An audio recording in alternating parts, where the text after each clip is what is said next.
അതൊരു രോഗമല്ല, അതൊരു ഡിസോർഡറാണ്. തലച്ചോറിൽ ഉണ്ടാകുന്ന ഒരു ചെറിയ തകരാറ്. 100 ബില്യൺ ന്യൂറോൺസ് കൊണ്ടാണ് നമ്മളുടെ തലച്ചോർ നിർമ്മിച്ചിരിക്കുന്നത്. അതിസൂക്ഷ്മമായിട്ടുള്ള നാഡീവ്യൂഹമാണ് ഈ തലച്ചോറിൻ്റെ നിർമ്മാണം. നമ്മുടെ തലച്ചോറിൽ ഏതാണ്ട് 20 മുതൽ 25 വാട്ട്സ് വരെ വൈദ്യുതി ഉൽപ്പാദിപ്പിക്കുന്നുണ്ട്. പവർ അല്ലെങ്കിൽ എനർജി. നമ്മുടെ ശരീരത്തിൻ്റെ ഓരോ ഭാഗത്തിൻ്റെ പ്രവർത്തനത്തിനും തലച്ചോറാണ് പ്രധാന പങ്ക് വഹിക്കുന്നത്. നമ്മുടെ ശരീരത്തിൻ്റെ പൂർണ്ണ നിയന്ത്രണം തലച്ചോറിൻ്റേതാണ്.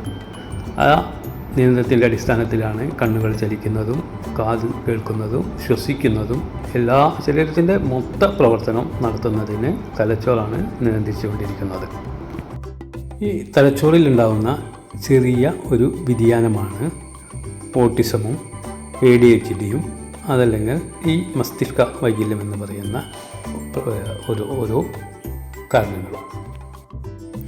അതുപോലെ തന്നെ നിനക്കുള്ള പോലത്തെ LD, അതുപോലെ വായിക്കാനും പഠിക്കാനും പറ്റാത്ത അവസ്ഥകളൊക്കെ.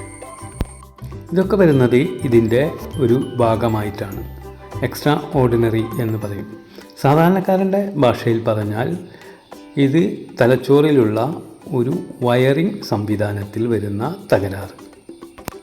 നമ്മൾ കണ്ടിട്ടില്ലേ, വയർ ചെയ്യുമ്പോൾ ലൈറ്റിന് വയർ കൊടുക്കുന്നു, ഫാനിന് വയർ കൊടുക്കുന്നു, അതുപോലെ ഓരോന്നിനും നമ്മൾ വയറിംഗ് സംവിധാനം ചെയ്യും. സ്വിച്ച് ഇടുമ്പോൾ അത് വർക്ക് ചെയ്യും. പക്ഷേ ഇത് മാറിക്കൊടുത്താൽ എങ്ങനെയാണ് സംഭവിക്കുക? ഒരു സ്വിച്ച് ഇടുമ്പോൾ അത് വേറെയായിരിക്കും വർക്ക് ചെയ്യുക. അതുപോലെ തന്നെയാണ് തലച്ചോറിൽ സംഭവിക്കുന്ന ചെറിയ ഒരു വ്യത്യാസം മാത്രമാണ് ഈ പറഞ്ഞ ADHDയോ അല്ലെങ്കിൽ ലേണിംഗ് ഡിസബിലിറ്റിയോ അതല്ലെങ്കിൽ ഓട്ടിസമോ.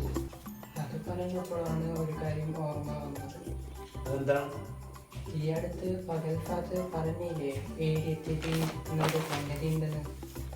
അതിനെ കുറിച്ച് ഒരുപാട് ചർച്ചകൾ വന്നിരുന്നു.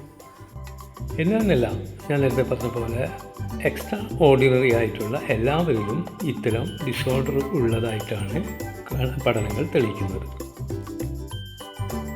ചിലർക്കത് കൂടുതലാകാം, മറ്റു ചിലർക്ക് കുറവാകാം.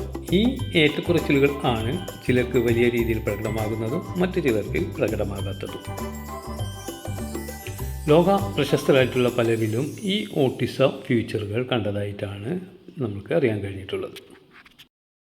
ശാസ്ത്രജ്ഞന്മാർ മാത്രമല്ല, ലോകപ്രശസ്തരായ പലരിലും ഇത്തരം ഫീച്ചറുള്ളതായിട്ടാണ് അറിയാൻ കഴിഞ്ഞിട്ടുള്ളത്. അപ്പോൾ ഏതെങ്കിലും തരത്തിലുള്ള കഴിവുകൾ ഉള്ളവർക്ക് മറ്റേതെങ്കിലും തരത്തിലുള്ള കഴിവില്ലായ്മ ഉണ്ടാകാം. ഇതൊക്കെ എങ്ങനെയാണ് മനസ്സിലാക്കിയത്? നീണ്ട കഥയാണ്.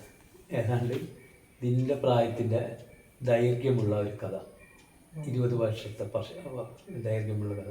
അത് നമുക്കിങ്ങനെ ഒരു ചർച്ചയിലൂടെ പറഞ്ഞ പോലെ അതിനെ നമുക്ക് ആ കഥ ഒരു വെബ് സീരീസ് ആയിട്ട് നമുക്ക് എത്തിക്കാം.